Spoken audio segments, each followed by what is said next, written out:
Now, if you look at the honor roll over the course of the weekend, it looks a lot like the Eredivisie with Lisa Ashton taking the role of a PSV and Fallon Sherrick taking the role of Ajax. But yeah, I do have to remember there is the third club in the Eredivisie that claims to be big, and once every 12 years they win a title. That's Feyenoord. And Mikuru Suzuki ended the series on a high, filling the role of Feyenoord and lifting that last title. How much do you think that could mean for her going into her world title defense at the Lakeside? I think it could mean a lot, and I touched on it before I answered the last question. I was going to bring up the best in the world debate, and I'll go back to one of our questions of the week, January 15th, 2020. We said, who is the best female player in the game right now? This was just after the World Championship, the BDO one, and Mikuru retaining the title. It might have been after Q School actually as well, when Lisa won her tour card, because the final results, Lisa Ashton 41%, Mikuru Suzuki 39%, Fallon Sherrick 17%, other 3%. So it's definitely changed since then. I think we can say that. I think we can say that Fallon and Lisa are the top two at the moment. Mikuru is in that chasing pack, and she's kind of been the forgotten lady in darts, hasn't she, over the last year, 18 months, because she's not had a lot of opportunities to go up against the ladies or play in a lot of events that we would have seen or would have had a bigger audience. I know she's played quite a bit in Japan back at home. I'm sure she's still practicing and playing in as much as she can, but when it comes to playing your Lisa Ashtons, your Fallon Sherricks, your Anastasia Dobromyslovas, probably since she won that title, the second world title at the O2, and she uttered those now immortal words in English that she can't believe it to our producer Hannah.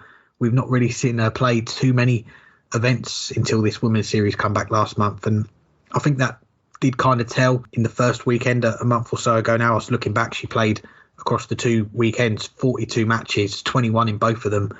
The first weekend she had 19 averages, 79 or below, just the two averages 80 plus, and then a month later 21 games again, 11 matches 79 or below, 10 matches 80 plus. So I think the more we see her play, the more we see her start to play in more events again, I think we are going to see her start to pick up that level again. And she said in the past that she wants to get a tour card, play on the PDC circuit. She may even move to the UK if she was to get that tour card. She's not just content with being the best ladies player in the game. She wants to be the best player in the world, and maybe one day we will see her on the tour. But I think, yeah, as far as her getting a title, it was important, and especially going into Lakeside in a couple of months' time, she is going to be the defending champion. She's won it the last two times. There will be pressure on her to try and defend that for a third time, but the best confidence you can take is from winning titles against your fellow peers, and she was able to finish off the weekend by doing that. So yeah, I think it could mean a lot. Yeah, definitely. And when I said on the last question, the two best players, I mean right now the two best female players are the two that are competing or that qualified. But Mikuru Suzuki, when she is match fit, is absolutely in that conversation. The big thing, as you said, is we haven't seen her, and she hasn't been able to play as much. No one has been able to play as much as they did prior to the pandemic. But the opportunities are now coming back, and that Fallon Sherrick has been thrown in at the top of the game into the World Series, into some other things recently, the Modus as well. She's a little bit more match fit, as well as not having to travel halfway across the world to compete. Lisa Ashton has had the Pro Tour to go on, and just played the Pro Tour leading into the Women's Series. So right now, Mikuru Suzuki is not one of the two best players in the world, but the more she plays, the more she'll get back, because it really is a big three at the top. I know I joked about the Eredivisie thing at the beginning, and that was more just to make fun of Feyenoord than say Mikuru Suzuki is that far behind the top two, although in current form she might be.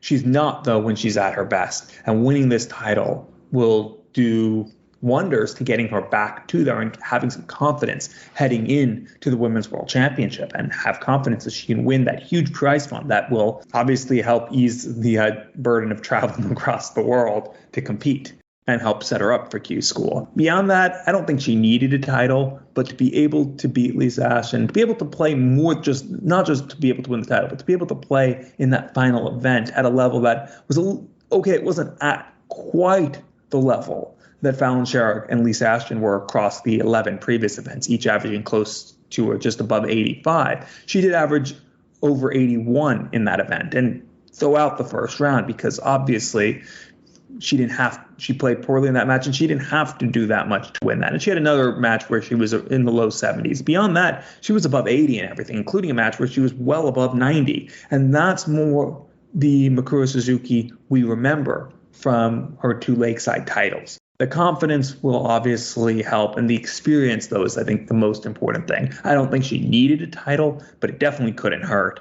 And she now almost certainly will be the favorite, or one of the favorites, heading into Lakeside as she attempts to join a very short list of players who have won 3 women's world titles.